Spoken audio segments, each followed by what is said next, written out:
आज हम चर्चा करेंगे प्रेमाख्यान जो है चांदायन उसका। तो देखिए जो डॉक्टर नागेंद्र और डॉक्टर हरदयाल ने जो हिंदी साहित्य का इतिहास नामक जो ग्रंथ लिखा है, तो उसमें चांदायन के बारे में थोड़ी बहुत जानकारी उन्होंने दी है। इसकी देखिए विस्तृत जानकारी कहीं भी प्राप्त नहीं होती, मगर जितनी भी जानकारी है वह मैं आपके सामने रखने का प्रयत्न करूँगा।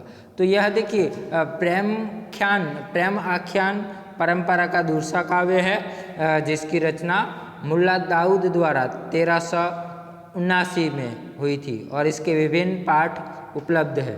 और डॉक्टर माता प्रसाद गुप्त ने इस ग्रंथ का मूल नाम लौर कहा या लौर कथा माना है, किंतु वे इसकी प्रसिद्धि चांदायन के रूप में भी स्वीकार करते हैं।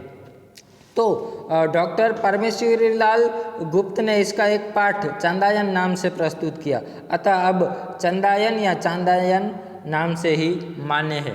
डॉक्टर माता प्रसाद गुप्त ने विभिन्न दृष्टियों से सूक्ष्मतापूर्वक विचार करते हुए इसे भारतीय परंपरा का आख्यान सिद्ध किया है।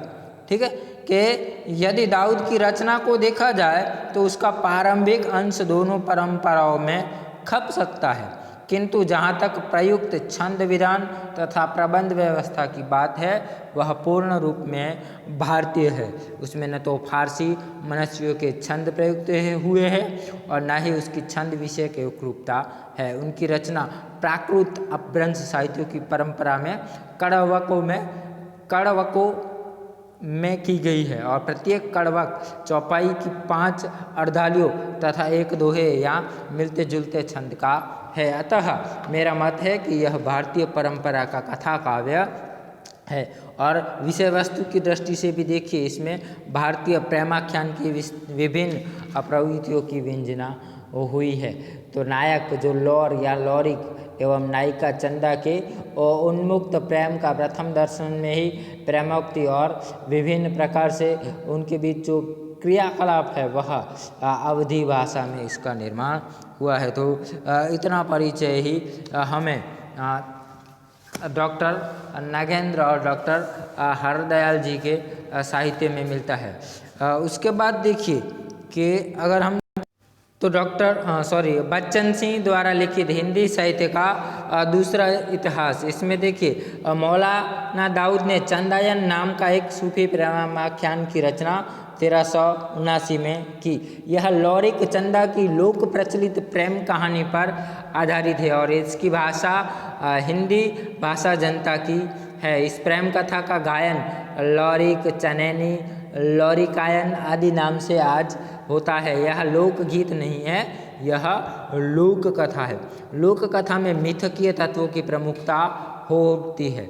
लौरिक कोई ऐतिहासिक पुरुष रहा होगा, पर कालांतर में वह मिथक बन गया, यानी कि धीरे धीरे उसमें बहुत सारा परिवर्तन आ गया। तो हिंदी भाषाभाषी क्षेत्र में पूर्वांचल में मिर्ज़ापुर, बलिया, भोजपुर, संगात परगना, भागलपुर आदि में यह अत्यंत लोकप्रिय है और दाऊद के चंदायन में अपने ढंग का इसका सूफीकरण किया गया है।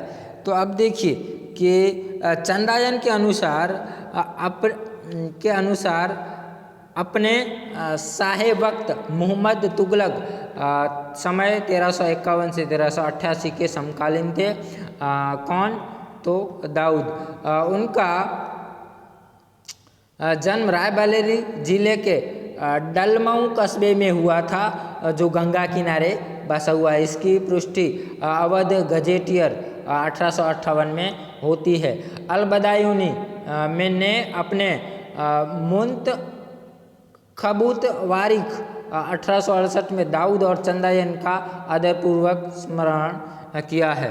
तो इस प्रकार देखिए कि इसकी यह जो रचना है इसके बारे में देखने को लौरिक और चंदा की कहानी का उपयोग दाऊद ने ही नहीं किया।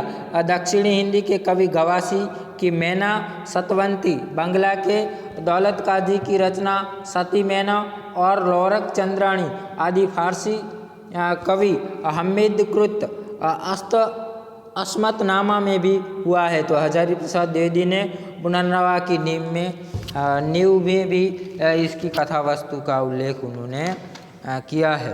तो देखिए इस कथा वस्तु को स्पष्ट करते हुए कहते हैं कि चंदा गोबर के राजा सहदेव महर की परम सुंदरी कन्या थी। एक ज्योतिष के कहने पर देखिए उसका विवाह एक अल्पसंख्यक बोने काने और नापुंसक से कर दिया गया।